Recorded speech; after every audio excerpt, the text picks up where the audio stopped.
Hello and welcome everyone to JEE पे जीत series at Learno hub. मैं हूं अद्रिज और मेरे साथ आप पढ़ रहे हो physics for JEE only at learnohub.com, जहां पे आपको मिलते हैं फिजिक्स, केमिस्ट्री, मैथमेटिक्स, बायोलॉजी के सारे लेक्चर्स, सारे वीडियोस बिल्कुल फ्री।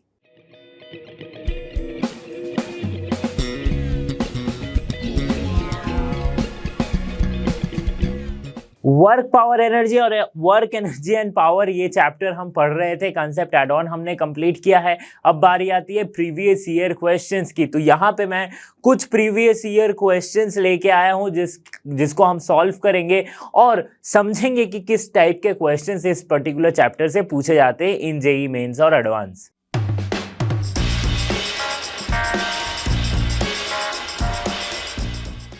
पहला क्वेश्चन एक न्यूमेरिकल टाइप क्वेश्चन है जो कि पूछा गया है 23 के पेपर में।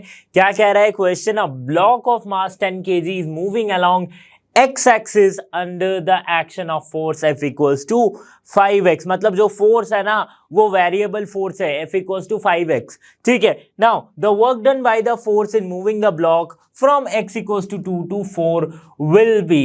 ओके, वर्क डन हमें निकालना है, वेरिएबल फोर्स दिया गया है। ठीक है, इससे पहले भी जब हम motion in a straight line या फिर मोशन इन अ प्लेन में कुछ क्वेश्चन सॉल्व कर रहे थे उसमें मैंने एक ट्रिक बताई थी कि जब भी variable velocity, variable force, variable कोई भी क्वांटिटी दिया रहे, मतलब कि जो फंक्शन हो रहा है किसी दूसरे क्वांटिटी का, तो हमेशा याद रखना कि उस टाइप के क्वेश्चन में या तो डिफरेंशिएशन या फिर इंटीग्रेशन का यूज करते हैं। देखो कैसे यहाँ पे यूज करेंगे। वर्क डन हमें पता है क्या होती है, एफ डॉट डी एक्स। इसको मैं अगर इंटीग्रेट करूं राइट x1 से x2 तक तो मुझे ये वर्क डन देता है, मुझे पता है। ठीक है, ये होती है ना वर्क डन। अब देखो यहां पे वेरिएबल फोर्स दिया गया, ये किसके लिए था? जब वेरिएबल फोर्स हो रहा हो तो। ठीक है, ये मैंने बताया था कंसेप्ट एड ऑन में कि वेरिएबल फोर्स है तो ऐसा, कांस्टेंट फोर्स है तो एफ डॉट डी एक्स कर देंगे सिंपली। ओके, और एफ डॉट एस करेंगे सिंपली। ओके, तो यहां पे देखते हैं कि फोर्स क्या दी गई है, x1 से x2 F equals to 5x dx। तो इस पूरे टर्म का हम क्या करेंगे, इंटीग्रेशन करेंगे। अब देखो अपर लिमिट क्या है 4, लोअर लिमिट है 2, तो x1 equals to 2, x2 equals to 4, मतलब 2 से 4 तक इसका इंटीग्रेशन होगा। क्या हो जाएगा इंटीग्रेशन, 5x स्क्वायर बाई 2, ये हो जाती है इंटीग्रेशन। अब क्या पुट करना है, 2 से लेके 4 तक।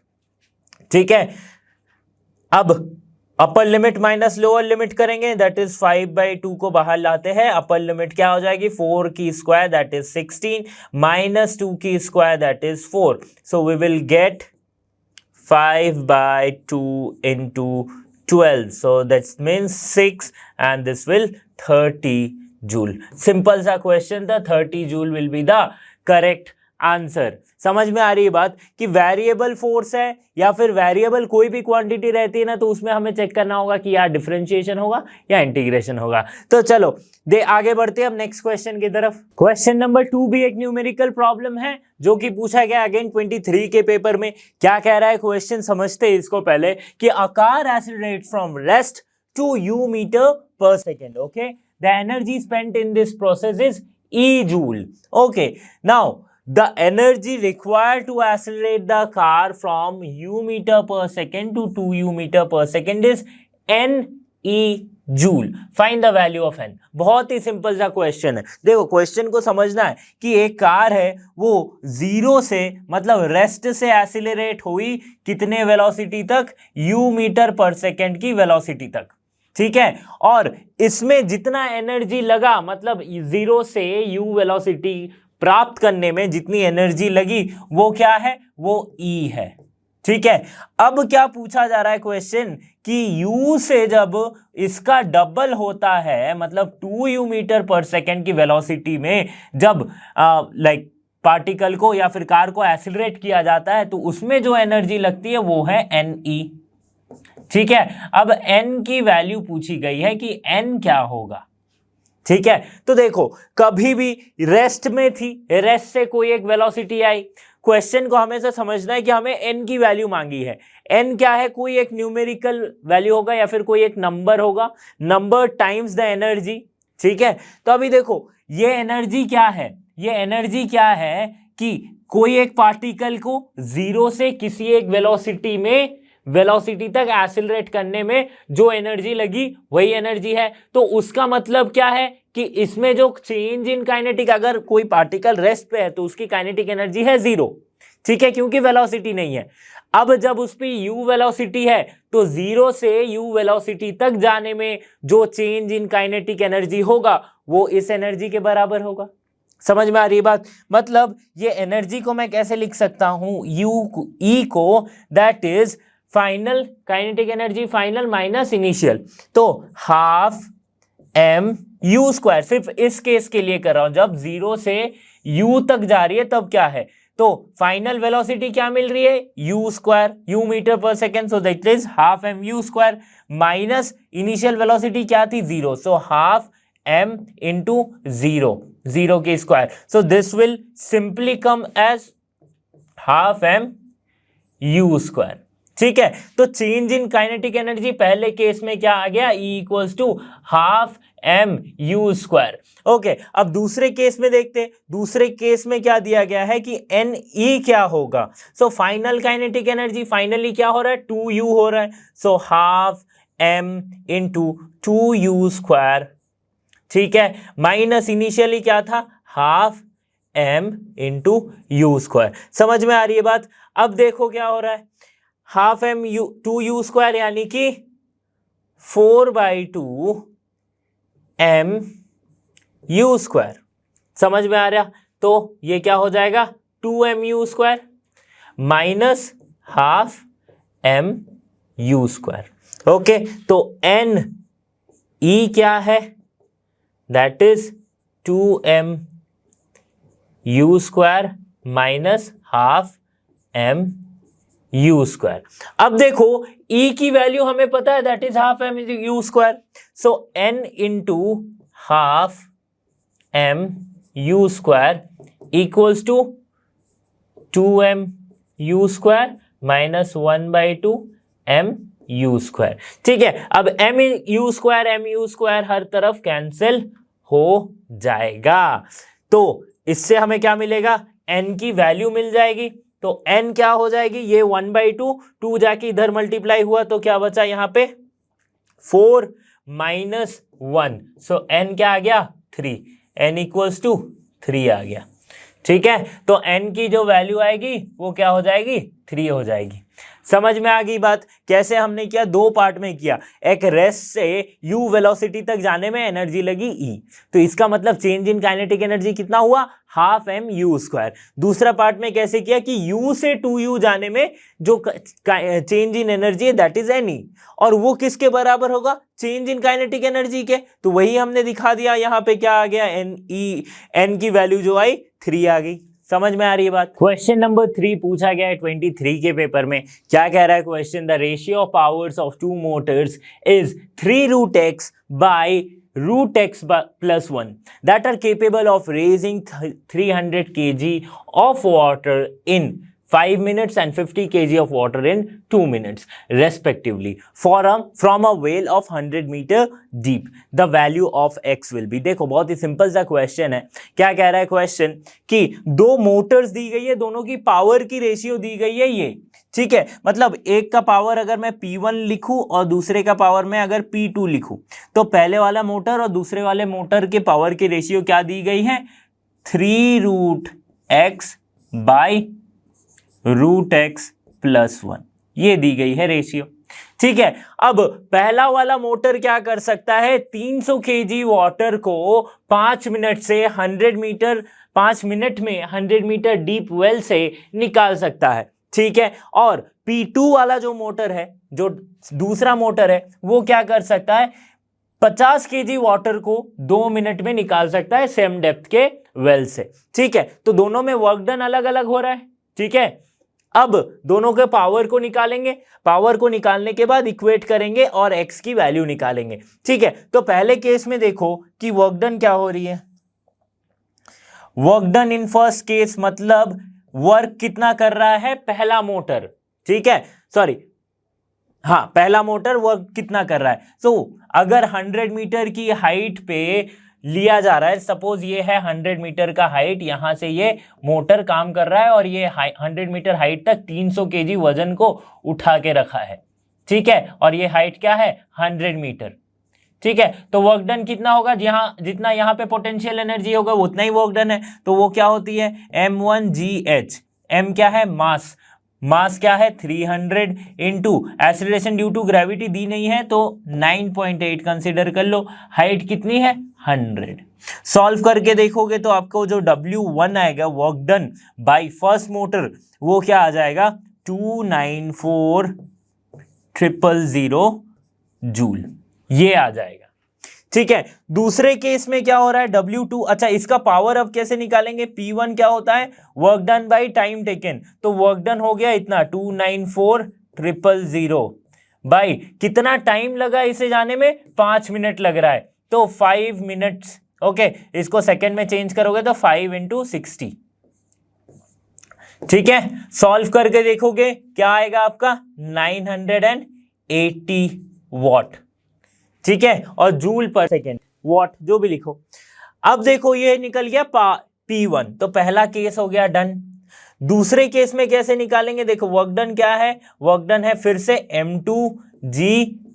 अब देखो हाइट सेम है, बस इस केस में क्या हो रहा है 50 केजी वाटर को 2 मिनट में चढ़ा सक रहा है, तो 50 केजी है तो 50 × 9.8 × 100, ठीक है, 50 × 9.8 × 100। इसको सॉल्व करेंगे तो हमें मिल जाएगा वर्क डन कुछ 49,000 जूल, और पावर अगर निकालेंगे P2 तो क्या हो जाएगा 49,000 बाय कितना मिनट लग रहा है 2 मिनट लग रहा है, तो ये क्या हो जाएगा दैट इज अराउंड 408.33 वॉट, ठीक है। 2 × 60 हो रहेगा, राइट, 2 मिनट 60 सेकेंड्स, राइट, इसीलिए मैं मल्टीप्लाई किया। अब देखो क्या हो रही है कि पावर 1 मुझे मिल गया, पावर 2 मुझे मिल गया, अब इसका रेशियो क्या हो जाएगा दैट इज P1/P2। तो P1/P2 कितना हो जा रहा है, देखो P1 क्या है 980 और P2 क्या है 408.33, ठीक है, ये बराबर किसके है, इसके बराबर है, ठीक है। अब सॉल्व करोगे डिवाइड करोगे तो ये कितनी आएगी 2.4 equals to 3√x by, sorry this is तो √x प्लस 1, ठीक है। सॉल्व करो ये क्या हो जाएगा 2.4√x प्लस 2.4,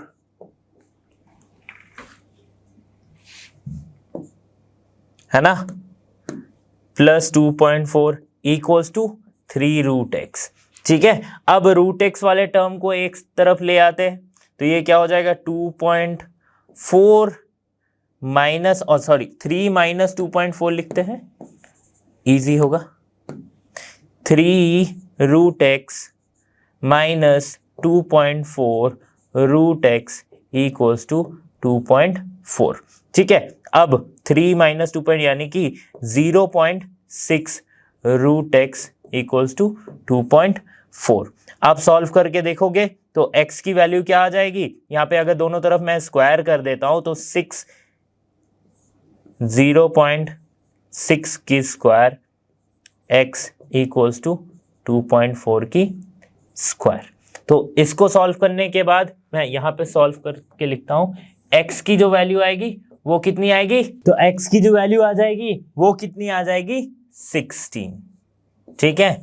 सो ऑप्शन, कौन सा ऑप्शन करेक्ट हो जा रहा है, option A will be the correct answer that is 16। समझ में आ रही बात कैसे हुई, थोड़ा सा लेंथी था क्वेश्चन लेकिन इजी था। क्या था कि पहले एक वर्क डन दिया गया, मतलब एक केस दिया गया, उससे हमने निकाला वर्क डन पहला मोटर का, ठीक है। अब वर्क डन निकल गया है तो वर्क डन बाय टाइम करेंगे तो पहला मोटर का पावर निकल गया, वैसे ही दूसरे मोटर का पावर निकल गया। अब पावर 1 बाय पावर 2 का रेशियो दिया गया है ये 3√x बाई √x प्लस 1, उसी रेशियो में पुट किया मैंने और x की वैल्यू जस्ट सिंप्लीफाई करके x की वैल्यू मैंने निकाल दी, जो कि आंसर आ गया 16। क्वेश्चन नंबर 4 पूछा गया है 23 के पेपर में, बहुत ही मजेदार क्वेश्चन है। क्या कह रहा है question, 2 bodies are having kinetic energies in the ratio of 16:9. Okay, if they have same linear momentum, then the ratio of their masses respectively are. दो बॉडी है, सपोज करते हैं जिसकी मास है m1 और m2, ठीक है, दोनों की काइनेटिक एनर्जी की रेशियो दी गई है. अब पूछा गया है कि इन दोनों के मासेस का रेशियो क्या होगा, और गिवन क्या है, गिवन ये है कि दोनों का लीनियर मोमेंटम जो है वो सेम है. ठीक है, अब थोड़ा सा दिमाग लगाते हैं कि काइनेटिक एनर्जी का रेशियो दिया गया है, मतलब kinetic energy of 1 by kinetic energy of 2 equals to है 16/9. तो इससे हमें क्या मिल जाएगा, half m1 v1 square by half m2 v2 square. ठीक है, दूसरे पार्टिकल का ये क्या हो रहा है, 16/9 है. ठीक है, अब क्या है, half half will cancel out, यहां से हमें जो मिल रहा है m1 बाय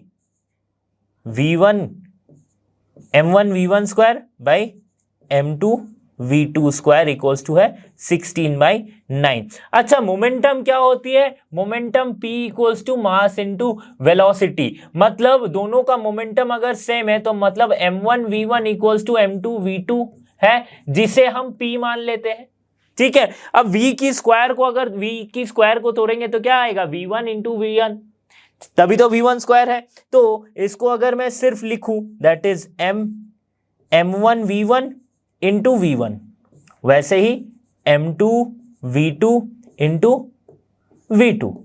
कोई दिक्कत बिल्कुल नहीं. अब ये m1 v1 and m2 v2 ये इक्वल्स टू है p, क्योंकि दोनों का मोमेंटम, लीनियर मोमेंटम जो है वो सेम है. सो इसे हम कैंसिल आउट कर सकते हैं.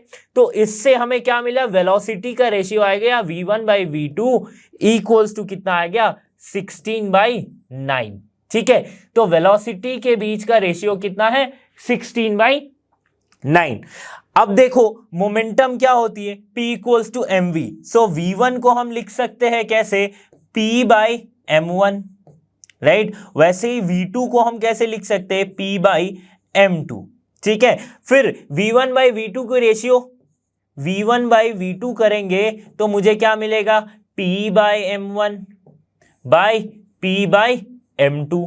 तो इसकी रेशियो मुझे क्या मिली थी, 16/9. 16/9. अब p विल कैंसिल आउट, ये ऊपर जाएगा तो हमारे पास जो रेशियो आएगा मासेस का, that is m2 by m1. यहां से सॉल्व करेंगे तो m2 by m1 equals to कितना आ रहा है, 16/9. बट यहां पे रेस्पेक्टिवली पूछा है, मतलब पहले फर्स्ट वाले का उसके बाद दूसरे वाले का.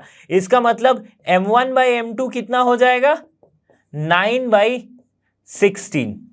तो ये क्या आ जाएगा, 9:16 will be the correct answer. कितना ही सिंपल क्वेश्चन था, 9:16. Option C will be the correct answer. देखो यहां पे अगर रोक दिया तुमने कि 9/16 तो ये हो जाए, सॉरी 16/9, तो ये हो जाएगा गलत, क्योंकि क्वेश्चन में पूछा है रेस्पेक्टिवली. तो रेस्पेक्टिवली मतलब पहले जिसकी बात हो रही है उसको पहले रखना है, उसके बाद जिसकी बात हो रही है उसको दूसरे में रखना है. ठीक है, समझ में आ गई बात. अब आगे क्वेश्चन, अगले क्वेश्चन की तरफ बढ़ते हैं. क्वेश्चन नंबर 5 पूछा गया 23 में. क्या कह रहा है question, a stone is projected at an angle 30 degree to the horizontal. Okay, now the ratio of kinetic energy of the stone at the point of projection to its kinetic energy at the highest point of light will be. देखो projectile motion यहाँ पे आता है, तो projectile motion में क्या किया गया है कि एक स्टोन को प्रोजेक्ट किया जा रहा है 30 डिग्री का एंगल बना के. ठीक है, अब ये क्या होगी, प्रोजेक्टाइल मोशन होगी और क्या होगी. ठीक है, तो 30 डिग्री में बनाया गया और इसकी वेलोसिटी कुछ एक दी गई है. सपोज मान लेते हैं कि इसकी वेलोसिटी दी गई है v. ठीक है, अब पूछा है कि रेशियो ऑफ काइनेटिक एनर्जी निकालो कि at this point of projection, जैसे इसे फेंका जा रहा था उसी पॉइंट में क्या है, विथ रेशियो मैक्सिमम हाइट पे उसकी काइनेटिक एनर्जी क्या है. ठीक है, तो मैक्सिमम हाइट पे वेलोसिटी क्या है, वेलोसिटी ये तो पहले v थी, v के दो कंपोनेंट थे, v cos theta, v sin theta, लेकिन जैसे ही यहां से फेंका जा रहा है तो यहां से मतलब जस्ट जिस पॉइंट से फेंका जा रहा है वहां से हम क्या कंसीडर करते हैं, वेलोसिटी को v कंसीडर करते हैं, लेकिन हाईएस्ट पॉइंट पे पहुंची तो इसकी वर्टिकल वेलोसिटी हो गई गायब, ठीक है, वर्टिकल वेलोसिटी नहीं रही। अब कौन सी वेलोसिटी है, सिर्फ horizontal velocity, that is v cos 30 degree, v cos 30 degree, ठीक है। अब सॉल्व करते हैं, सॉल्व करेंगे कैसे, देखो काइनेटिक एनर्जी इनिशियल क्या थी, half M V square, so half M V square.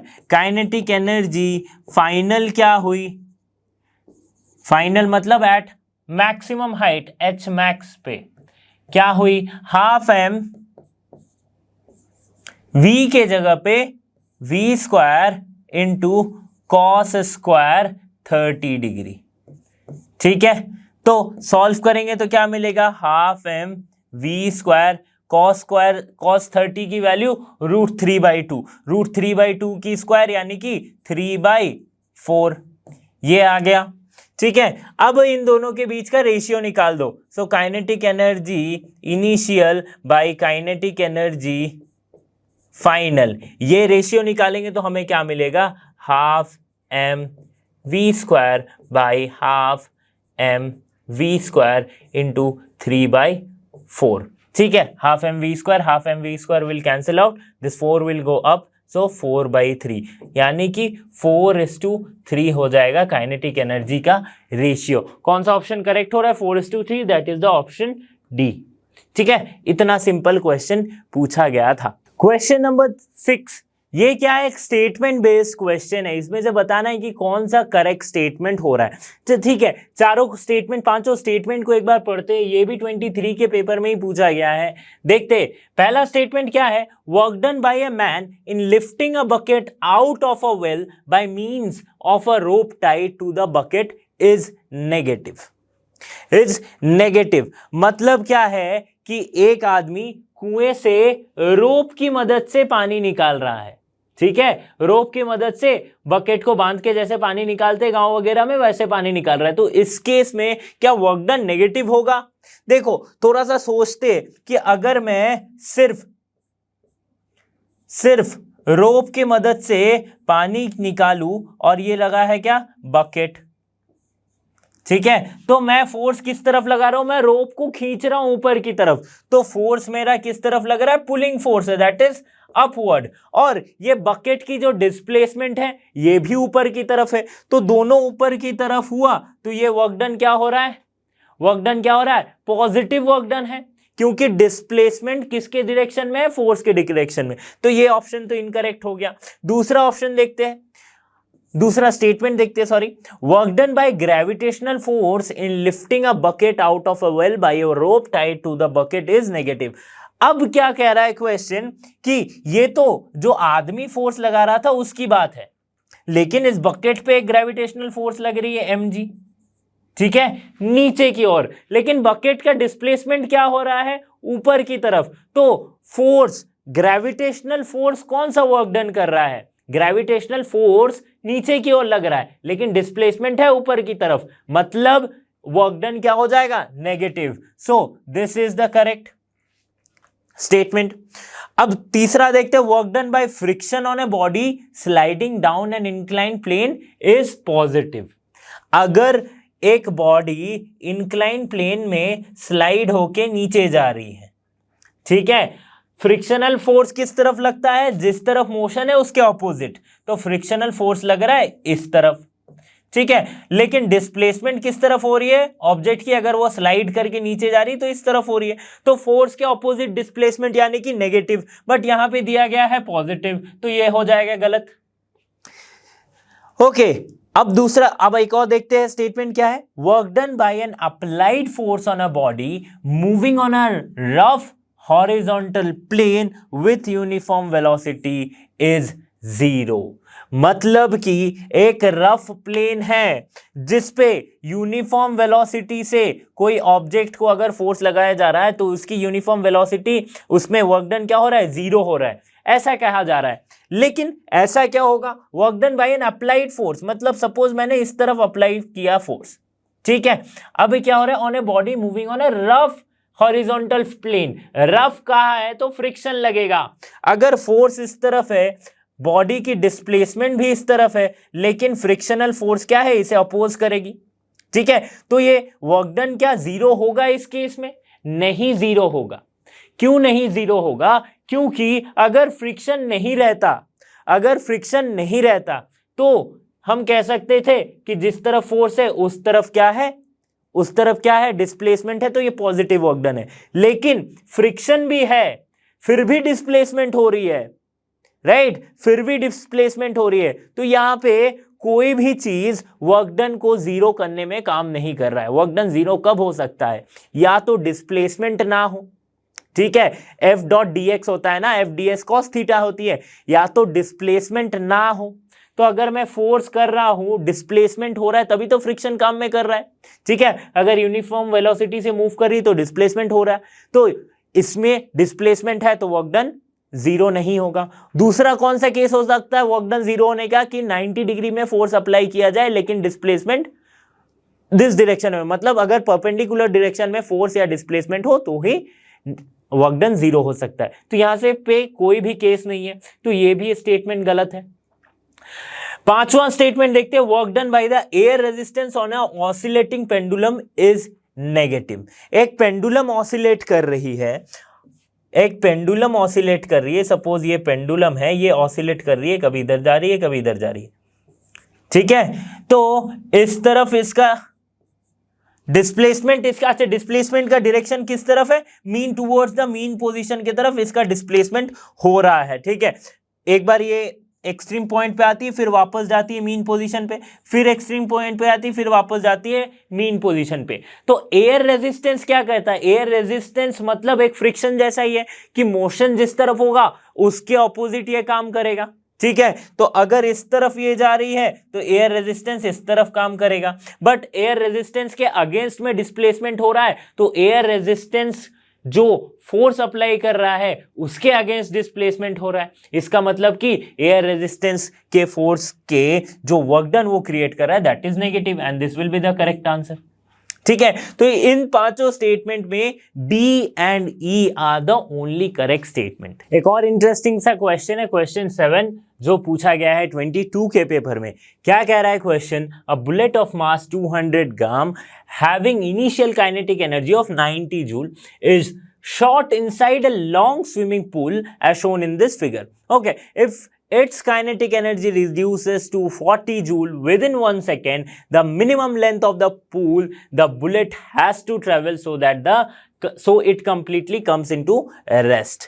मतलब कि क्वेश्चन को पहले समझो, बहुत अच्छे से समझो। क्या कह रहा है कि एक बुलेट है, राइट, 200 ग्राम की एक बुलेट है, ठीक है। उस बुलेट को क्या किया गया, उसकी इनिशियल काइनेटिक एनर्जी दी गई 90 जूल, इनिशियल काइनेटिक एनर्जी है 90 जूल, ठीक है, और उसे एक स्विमिंग पूल के अंदर में उस बुलेट को मतलब उसे फायर किया गया, ठीक है। अब स्विमिंग पूल के अंदर फायर किया जा रहा है तो बुलेट की स्पीड क्या हो रही है? धीरे धीरे कम होते जा रही है। तो एक सेकेंड में जो इसकी काइनेटिक एनर्जी पहले 90 जूल थी, एक सेकेंड बाद ही इसकी काइनेटिक एनर्जी हो गई 40 जूल, मतलब एक सेकेंड में इसकी काइनेटिक एनर्जी 40 जूल कम हो जा रही है, रिड्यूसेस टू 40 जूल, ठीक है, with in 1 second. Okay, now minimum length of the pool. अब देखो काइनेटिक एनर्जी रिड्यूस हो रही है तो जब क्या होगा, धीरे धीरे काइनेटिक एनर्जी घटते जाएगी, ठीक है, रेजिस्टेंस की वजह से काइनेटिक एनर्जी घटते घटते जीरो हो जाएगी। तो ये पूछा है कि जब काइनेटिक एनर्जी जीरो होगी तो अब ऑब्वियसली वो बुलेट क्या है, रेस्ट पे आ जाएगी। तो वो जो डिस्टेंस होगा कि जब वो बुलेट रेस्ट पे आ रही है वो डिस्टेंस कैलकुलेट करना है, ठीक है। देखो सबसे पहले स्टार्ट करते हैं इनिशियल काइनेटिक एनर्जी से। सो काइनेटिक एनर्जी इनिशियली कितनी थी? वो क्या थी? 90 जूल, ठीक है। अब half m u square that is initial velocity, u square equals to 90 joule है, ठीक है। मास हमें पता है दैट इज 200 ग्राम, तो 200 ग्राम को 0.2 kg into U square equals to 90। तो यहां से मैं क्या लिख सकता हूं? We can simply write u square equals to 900 and u equals to 30 metre पर सेकेंड। मतलब मुझे मिल गया क्या, इनिशियल वेलोसिटी मिल गई, मुझे बुलेट की इनिशियल वेलोसिटी मिल गई। अब क्या करते हैं, अब 1 सेकेंड के बाद इसकी काइनेटिक एनर्जी हो जा रही है, काइनेटिक एनर्जी आफ्टर 1 सेकेंड मैं लिखता हूं दैट इज 40 जूल। ठीक है, इस केस में क्या हो रही है, वेलोसिटी 1 सेकेंड के अंदर में वेलोसिटी कितनी चेंज होगी, यहां से मैं निकाल सकता हूं, that is half m, suppose करते v स्क्वायर इक्वल्स टू 40।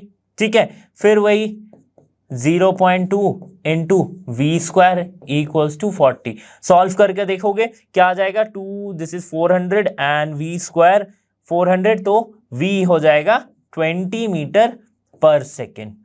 ठीक है, देखो 1 सेकेंड में वेलोसिटी 10 मीटर पर सेकेंड घट गई, मतलब पहले 30 थी, 1 सेकेंड बाद 20 हो गई, तो मुझे डिसिलरेशन एसिलरेशन मिल जाएगा। एसिलरेशन मतलब रिटार्डेशन, यहाँ पे वेलोसिटी घट रही है तो रिटार्डेशन, तो रिटार्डेशन हो रहा है, तो मुझे कैसे निकालेंगे retardation, v equals to u plus 80 होता है, हम माइनस 80 लिखेंगे क्योंकि एसिलरेशन घट रही है। तो फाइनल वेलोसिटी कितनी हुई 20, इनिशियली कितनी थी 30 माइनस ए, और टाइम कितना है 1 सेकेंड में इतना हुआ है। ठीक है, ये क्वेश्चन में दिया गया है, देखो विद इन 1 सेकेंड।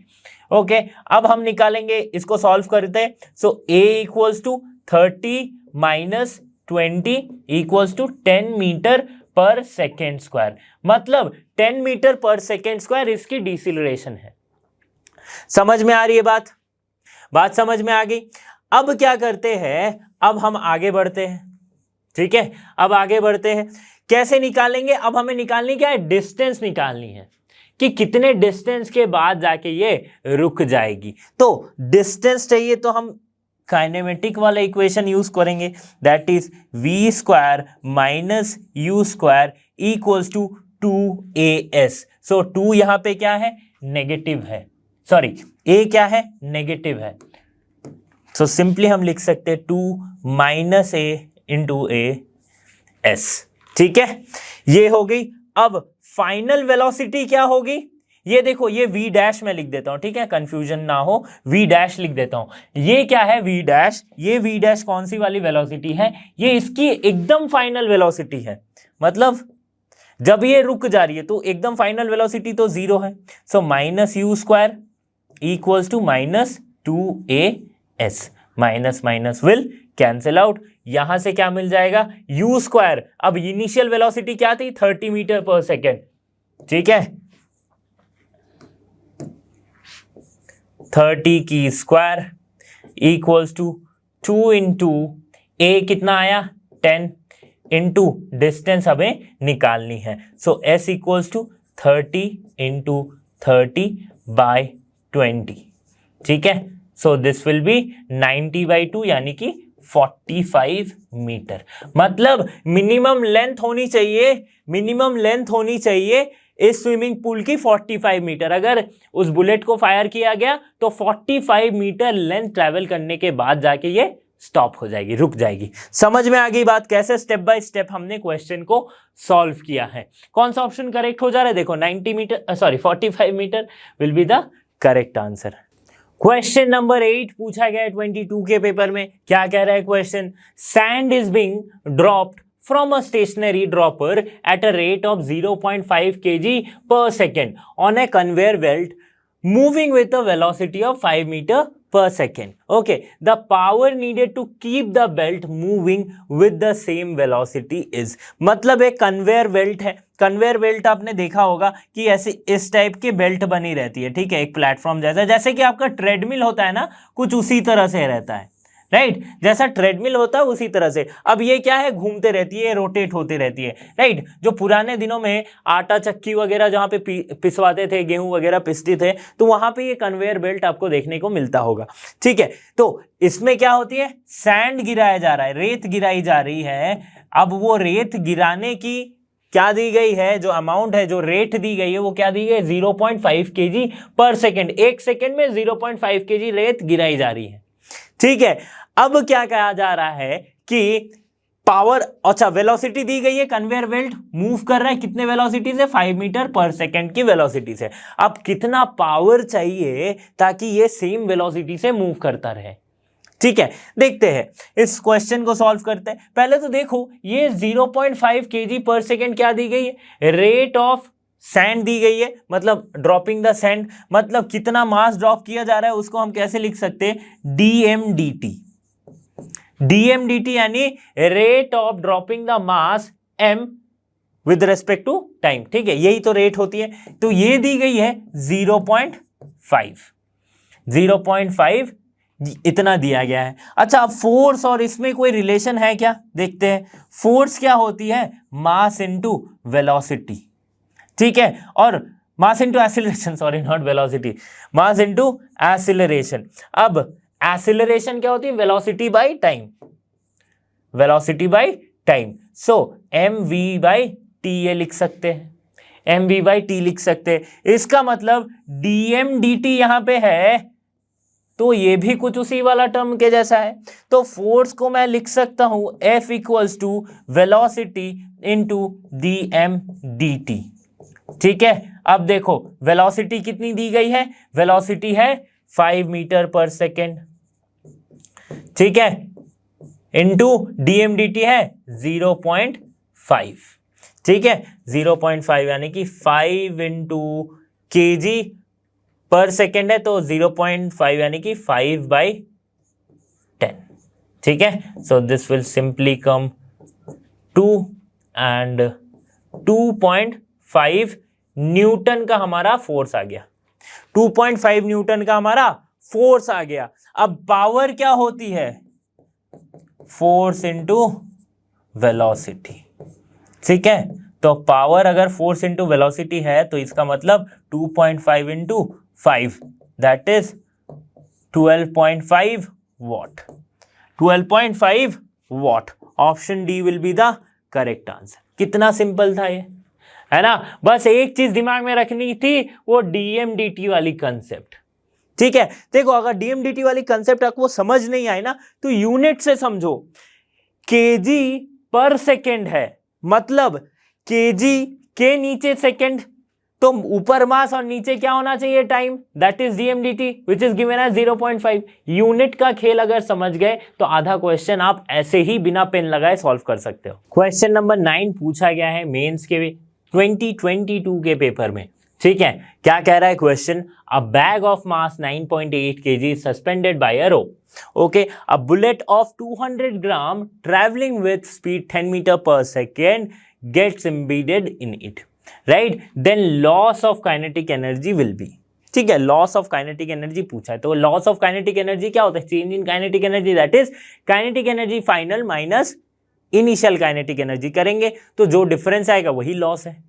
ठीक है, ये तो समझ में आ गई बात। अब थोड़ा इस क्वेश्चन को थोड़ा तरीके से समझते। पहले क्या कहा जा रहा है कि एक बैग है जिसकी वजन है क्या 9.8 kg। तो सपोज करते हैं कि ये वो थैला या फिर ये वो बैग है, इसकी वजन क्या है 9.8 kg। ठीक है, और इसे एक रोप से लटका के रखा गया है। अब क्या हो रही है कि एक बुलेट है जो कि 200 ग्राम की है, तो ये बुलेट क्या होती है, यहां से आती है 200 ग्राम वाली बुलेट, और ये कितनी वेलोसिटी से आ रही है, 10 मीटर पर सेकेंड की वेलोसिटी से आ रही है, मूव कर रही है। क्या होती है, फिर ये टकराती है इससे और इसके अंदर घुस जाती है। ठीक है, एम्बेडेड इनसाइड।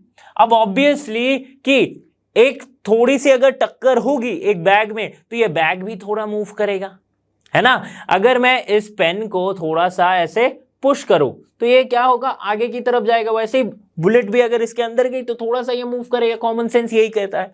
मतलब ये किसी मास की है, वेलोसिटी से आ रही है, और यहां टकराने के बाद इस टोटल की एक वेलोसिटी हो जा रही है v2। ठीक है, तो इस वेलोसिटी को कैसे निकालूंगा, इस वेलोसिटी को निकालूंगा तभी तो मैं इनिशियल काइनेटिक एनर्जी और फाइनल काइनेटिक एनर्जी का डिफरेंस निकाल के लॉस बता सकता हूं ना। देखो, तो इसके लिए हम यूज करेंगे क्या, law of conservation of momentum, that is momentum initially is equals to momentum final.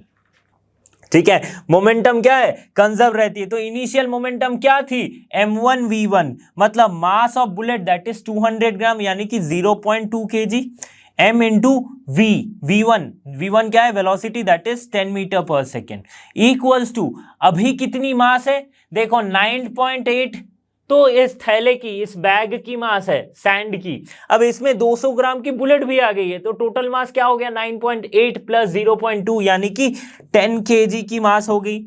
और इसकी वेलोसिटी है सपोज v2, ये हमें पता नहीं है, तो यहां से मैं सिंपली v2 निकाल सकता हूं। क्या हो जाएगा, 2/10 into 10 equals to 10 to v2। So this will come simply, v2 कितनी आ जाएगी, 0.2 मीटर पर सेकेंड, मतलब ये जो वेलोसिटी होगी ये कितनी होगी, 0.2 मीटर पर सेकेंड की वेलोसिटी होगी। अब मैं initial momentum, initial kinetic energy और फाइनल काइनेटिक एनर्जी का डिफरेंस निकाल सकता हूं। तो चेंज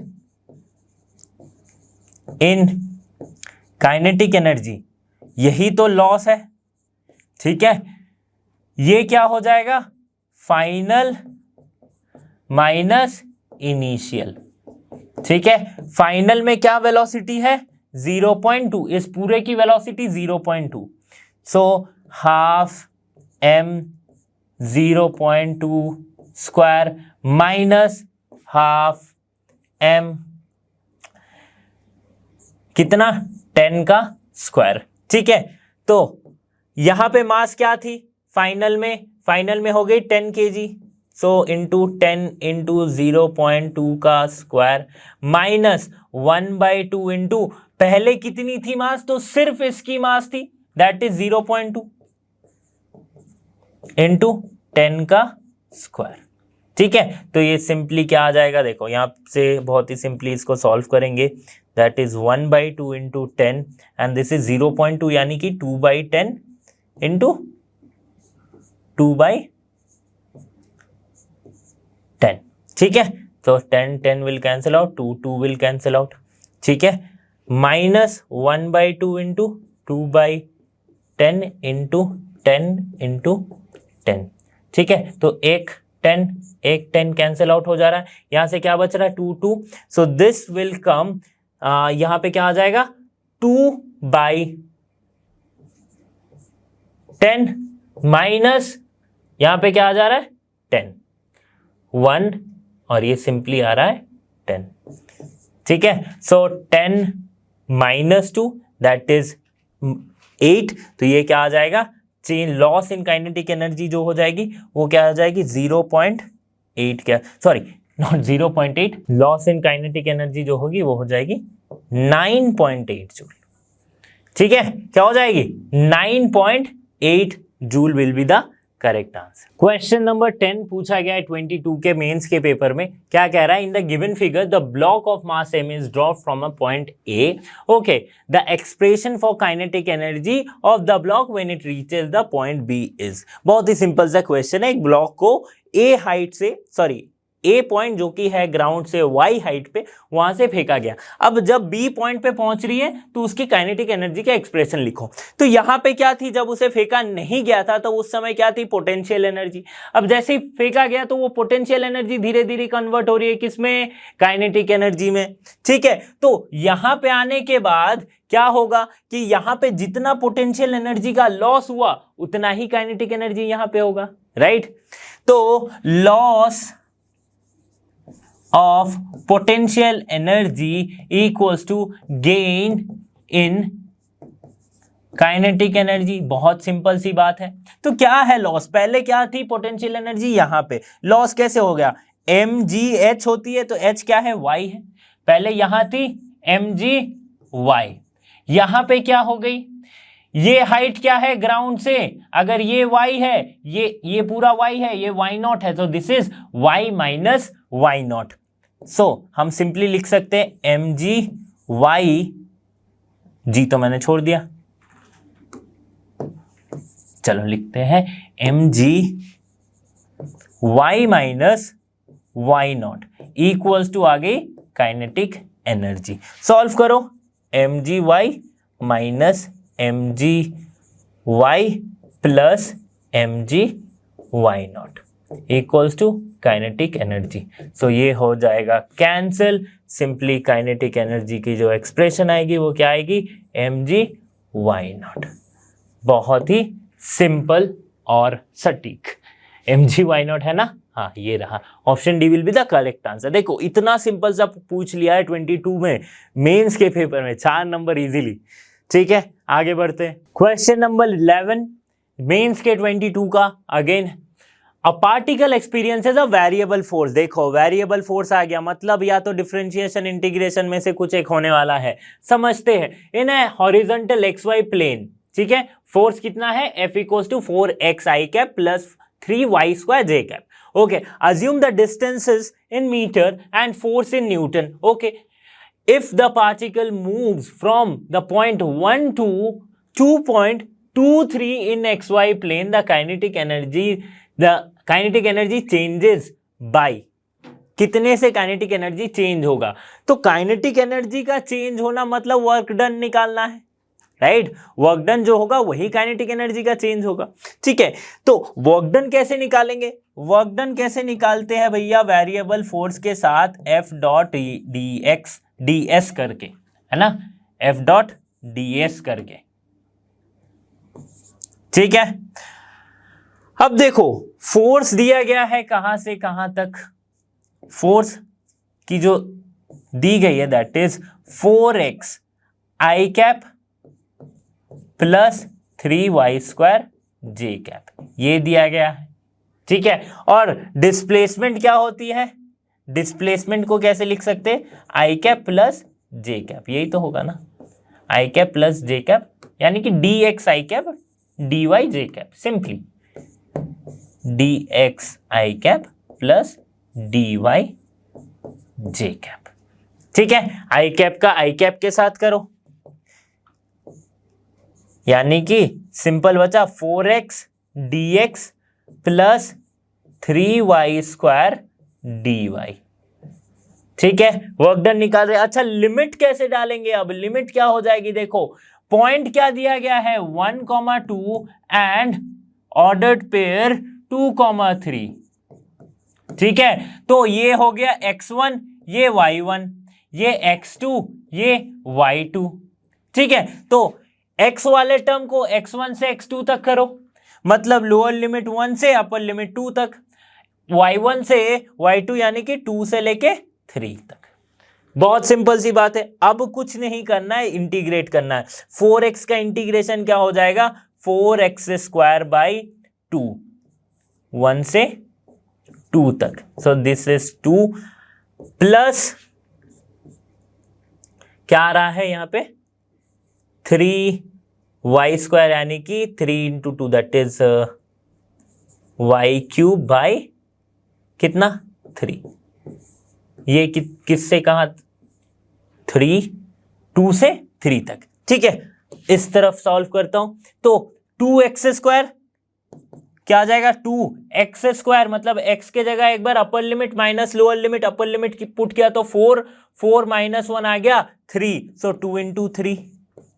ठीक है, प्लस लो यहां पे भी y³ है, y³ है, तो यहां पे क्या हो जाएगा upper limit minus lower limit, so upper limit डाला तो 3, 3 का क्यूब 27, 27 माइनस 2 का क्यूब 8, तो 27 माइनस 8। ठीक है, 2 3 आ गया 6 प्लस 27 दैट इज 33 माइनस 8, यानी कि 25 joule will be the correct answer. समझ में आ गई बात, कैसे चेंज इन काइनेटिक एनर्जी को हमने इस टर्म्स में लिखा है। चेंज इन काइनेटिक एनर्जी मतलब वर्क डन।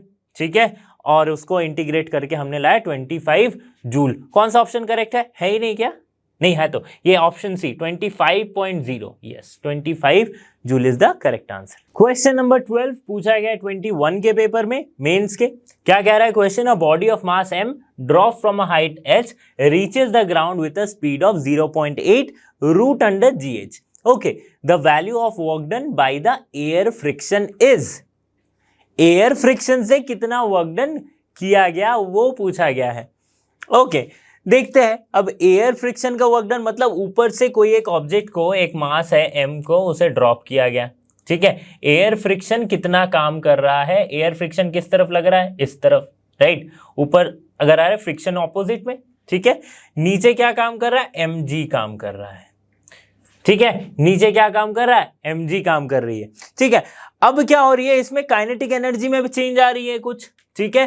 पहले कितनी, reaches the ground with speed of 0.8 root under gh, ठीक है। और ड्रॉप किया जा रहा है, मतलब ड्रॉप मतलब क्या होता है, इनिशियल वेलोसिटी 0, तो यहां पे इनिशियल वेलोसिटी है 0, तो लिखता हूं मैं कि इनिशियल वेलोसिटी क्या है, 0 है। फाइनल वेलोसिटी क्या है, 0.8 रूट अंडर gh, ठीक है। ये है फाइनल वेलोसिटी। अब वर्क डन क्या होती है, वर्क डन देखो, दो वर्क डन हो रहा है, एक mg ग्रेविटेशनल फोर्स का और एक एयर फ्रिक्शन का। तो वर्क डन ऑफ mg यानी कि gravitational force plus work done by air friction equals to change in kinetic energy. Change in kinetic energy यानी कि पहले इसकी वेलोसिटी क्या थी, हाफ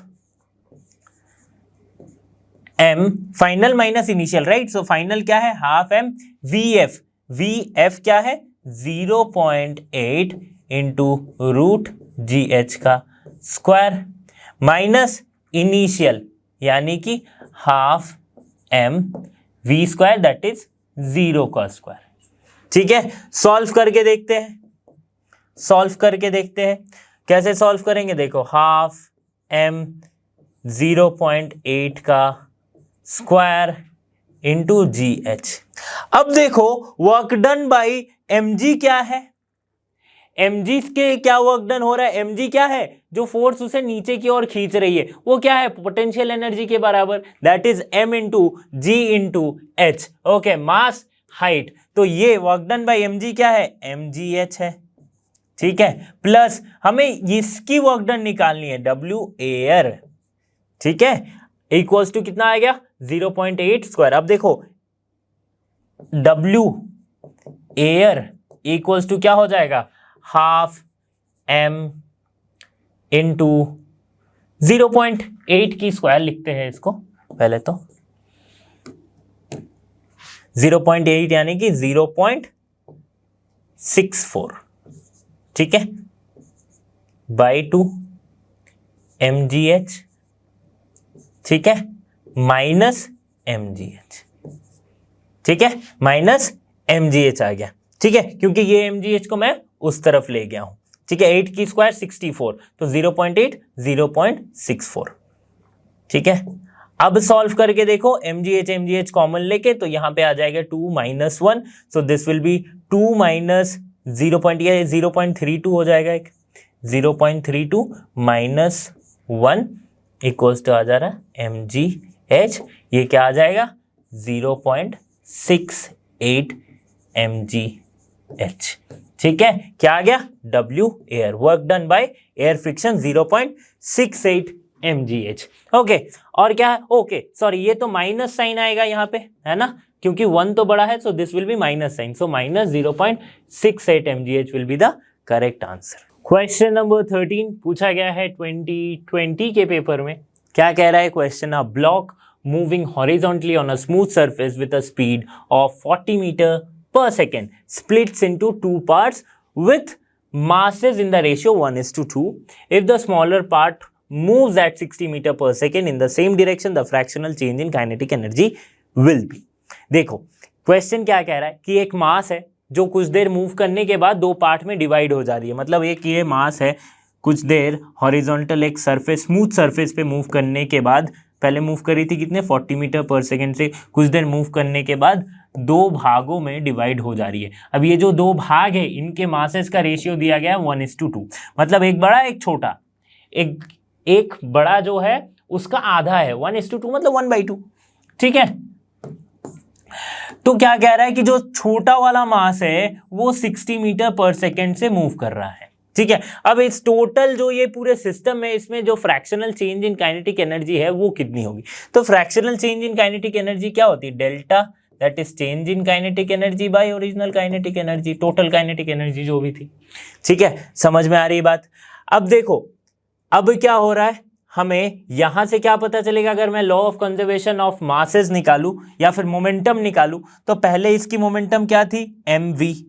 तो अगर मैं सपोज करता हूं इसकी मास है 3m, टूटने के बाद एक की मास हो गई 2m और एक की मास हो गई m, राइट, ऐसे ही तो रेशियो में टूटा है।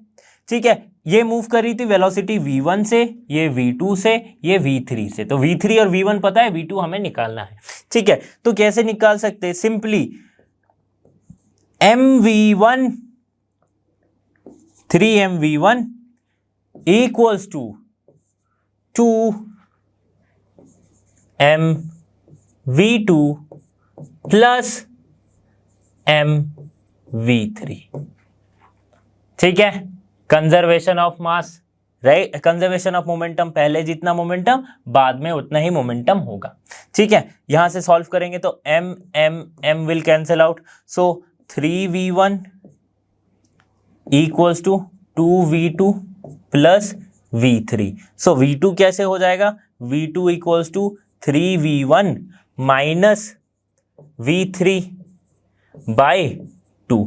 अब v1 क्या है, पहला क्या है 3 इंटू 40 मीटर पर सेकेंड, माइनस ये क्या है 60 बाय 2। सो 3 4 ज़ कितना हो जाए 12, 120 minus 60 that is 60 by 2, 30 metre पर सेकेंड। ये क्या निकला, v2 निकल गया, v2 हमारा निकल गया, मतलब ये जो वेलोसिटी निकल गई 30 मीटर पर सेकेंड से। अब सिंपली कर देंगे change in kinetic energy bye kinetic energy, तो चेंज इन काइनेटिक एनर्जी यानी कि कितना हो जा रहा है, देखो ये क्या आ रहा है, हमें क्या चाहिए, fractional change in kinetic energy. So fractional change in kinetic energy, ये क्या आ रहा है, डेल्टा के ई बाई के। ठीक है, अब चेंज इन काइनेटिक एनर्जी क्या होगा, डेल्टा के ई, वो होगा फाइनल माइनस इनिशियल, तो फाइनल माइनस इनिशियल या फिर इनिशियल माइनस फाइनल करेंगे। ठीक है, इनिशियल माइनस फाइनल करते हैं, तो इनिशियली क्या है, sorry final minus initial, half m कौन सा वाला, twice m, so twice m v2 square, twice m v2 square plus half m v3 square minus half m, ये फाइनल ये initial, into 3m v1 square. ठीक है, bye original, पहले जो kinetic energy थी वो क्या थी, पहले की काइनेटिक एनर्जी यही थी, that is half into 3m into v1 square. अब देखो हाफ m हर जगह से कैंसिल हो जा रहा है, half half half half, half को कॉमन लिया तो कैंसिल, वैसे ही m को कॉमन लिया तो कैंसिल। ठीक है, अब सॉल्व करने के लिए हमारे पास क्या बचा, यहां पे मैं सॉल्व करता हूं। ठीक है, अब सॉल्व करता हूं कैसे, देखो 2v2 square plus v3 square, ठीक है, minus 3v1 square by 3v1 square. ठीक है, अब कुछ नहीं करना है, अब सिंपली वैल्यूज पुट करने हैं। v2 कितनी है 2 इंटू v2 कितनी है 30, सो 30 की स्क्वायर यानी कि 900। ठीक है, प्लस v3 कितनी है 60 यानी कि 3600। ठीक है, माइनस 3 इंटू v1 कितनी थी 40 यानी कि 1600। ठीक है, बाई 3 इंटू 1600। ठीक है, पूरा सॉल्व करोगे, डिवाइड करोगे, आंसर जो आएगा आपका 1/8 आ जाएगा। क्या आ जाएगा 1/8, and this will be the correct answer. तो फ्रैक्शनल चेंज जो हुआ वो कितना हुआ, 1/8 हुआ। क्वेश्चन नंबर 14 पूछा गया है 21 के पेपर में पूछा गया है, सॉरी 20 के पेपर में, 2020 के पेपर में। Okay, a person pushes a box on a rough horizontal platform surface. He applies a force of 200 Newton over a distance of 15 meter. ठीक है, thereafter he gets progressively tired and his applied force reduces linearly with the distance to 100 Newton. ठीक है, the total distance through which the box has been moved is 30 meter.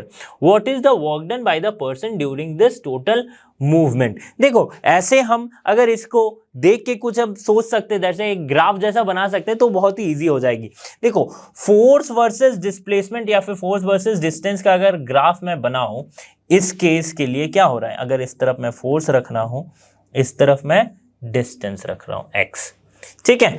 अब देखो graph में पहले एक एक करके डेटा लेते हैं। He applies 200 newton force over a distance 15 metre, मतलब कोई एक फोर्स यहां पे 200 न्यूटन की इसने अप्लाई किया, कब तक, कांस्टेंट फोर्स अप्लाई किया गया, कब तक, 15 न्यूटन तक, सॉरी 15 मीटर तक। So this comes like 15 over here.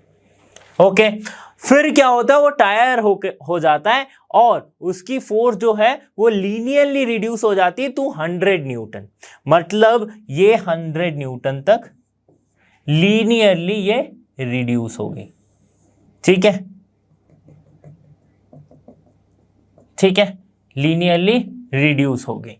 ठीक है, अब क्या है, the total distance which the box has been moved is 30 metre. ठीक है, 100 मीटर रिड्यूस हो गई, 100 न्यूटन तक रिड्यूस हो गई। अब क्या है, इसको हम मानते हैं क्या, 30। ठीक है, टोटल इतना ही मूव किया, रिड्यूस हो गया 100 न्यूटन, लास्ट यहां तक डिस्प्लेसमेंट खत्म। ठीक है, अब देखो अगर मैं सॉल्व करूं कि इसका द वर्क डन अगर मैं निकालूं, कैसे निकालते हैं वर्क डन, क्या हो गया, अगर ग्राफ के मेथड से वर्क डन निकालें, कैसे निकालें, area under the FX curve give the work done. तो एरिया कैसे निकालेंगे, तो देखो ये एक ट्रायंगल है और ये दो रेक्टेंगल है, ये वाला एक, ये वाला एक, तो दोनों तीनों का एरिया निकाल के जोड़ देंगे। देखो सिंपली इसकी एरिया क्या निकलेगी, area under F x curve, ये क्या बताता है, ये बताता है F work done, sorry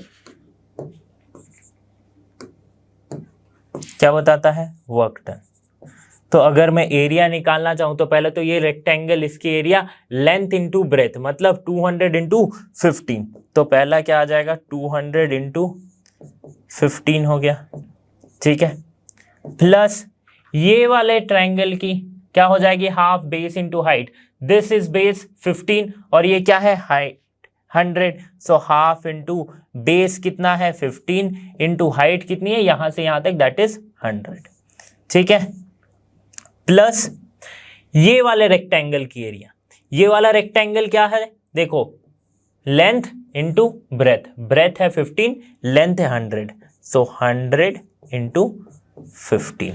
solve करो, 15 into 2 that is 30 and this is 3000 plus 15 यानी कि दिस इज 750। ठीक है, प्लस 1500। सॉल्व करो, 3000 प्लस 1500 कितना आ जाएगा, 4500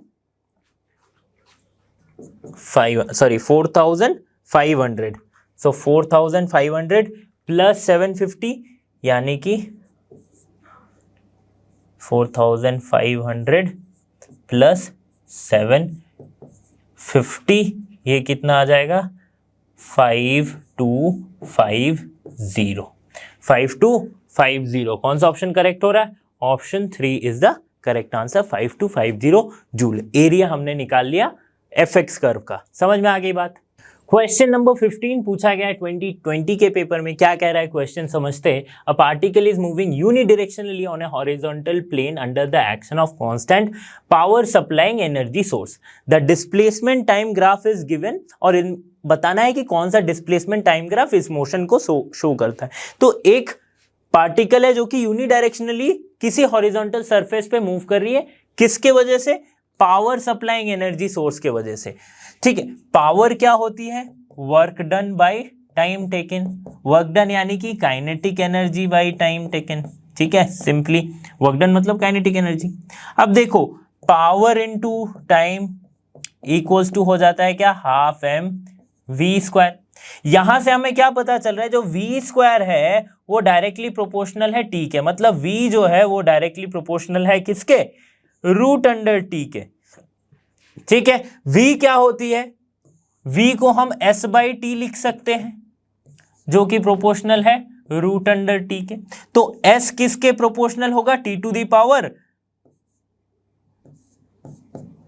3/2 पे। 1/2 पहले था, प्लस एक 1 होगा तो 1/2 plus 1 that is 3/2। So S is directly proportional to 3/2। तो इन दोनों के बीच का ग्राफ किस तरह से दिखेगा? ये तो स्ट्रेट लाइन हो गया, ये भी स्ट्रेट लाइन, ये तो कांस्टेंट वाला ग्राफ है, ये नहीं होगा, ये भी नहीं होगा। सो this will be the correct answer, option 3। समझ में आ गया? प्रोपोर्शनलिटी का क्वेश्चन था। तो स्टूडेंट्स, इस वीडियो में हमने कवर किया है प्रीवियस ईयर के कुछ क्वेश्चंस जो कि पूछे गए थे वर्क एनर्जी एंड पावर वाले चैप्टर से जेईई मेंस में। ओके, तो आगे हम इसके मस्ट प्रैक्टिस क्वेश्चंस भी सॉल्व करेंगे। ठीक है, तो बने रहिए लर्नो हब के साथ and thanks for being here. Have a great day.